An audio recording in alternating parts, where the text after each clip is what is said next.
शाम धीरे धीरे उतर रही थी। खिड़की के पास खड़ा राज हल्की हवा में आंखें बंद किए गुनगुना रहा था।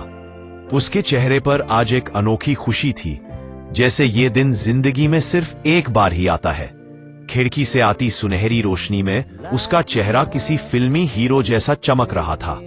नीले टी शर्ट और जीन्स में राज एकदम रोमांटिक शनिवार की शाम का जीता जागता दृश्य लग रहा था।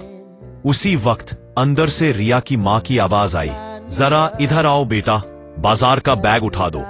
राज शर्म से मुस्कुराते हुए कमरे में चला गया। रिया की मां सुलक्षणा देवी अब पहले जैसी सख्त नहीं रही, फिर भी राज के मन में एक अजीब सी घबराहट रहती है। कितनी बार रात में रिया से चैट करते करते पकड़ा गया था वो। उस दिन के बाद काफी दिनों तक घर की हवा में अजीब सा सन्नाटा पसरा था, मगर आज कुछ अलग था और दिल जैसे खुशियों के बादलों पर उड़ रहा हो। कॉलेज के दिनों से ही रिया और राज का गुप्त रिश्ता था। बहुत उतार चढ़ाव के बाद भी प्यार का रंग कभी फीका नहीं पड़ा। कल सुबह रिया पहली बार राज के घर आएगी उसकी मां से मिलने। यही सोचकर राज के दिल में हल्की सी गर्मी और बेचैनी दौड़ गई। बिस्तर पर लेटे लेटे वो सोचता रहा, मां कैसे रिएक्ट करेंगी, गुस्सा होंगी या मुस्कुराएंगी। लेकिन दिल कहता रहा, सच्चा प्यार कभी छुप नहीं सकता। अगली सुबह सचमुच किसी सपने जैसी थी। खिड़की से आती हवा में फूलों की महक घुली हुई, पर्दे हौले हौले लहरा रहे थे। सफेद कुर्ता पहनकर आईने के सामने खड़ा राज खुद से ही मुस्कुराया। चल राज, आज तेरा दिन है। दोपहर को रिया आई, हल्के नीले सिल्क की साड़ी में, खुले बालों में हल्का परफ्यूम, होठों पर गुलाबी ग्लॉस और आंखों में शर्म से भरी मुस्कान। उसके अंदर एक कोमल साहस झलक रहा था।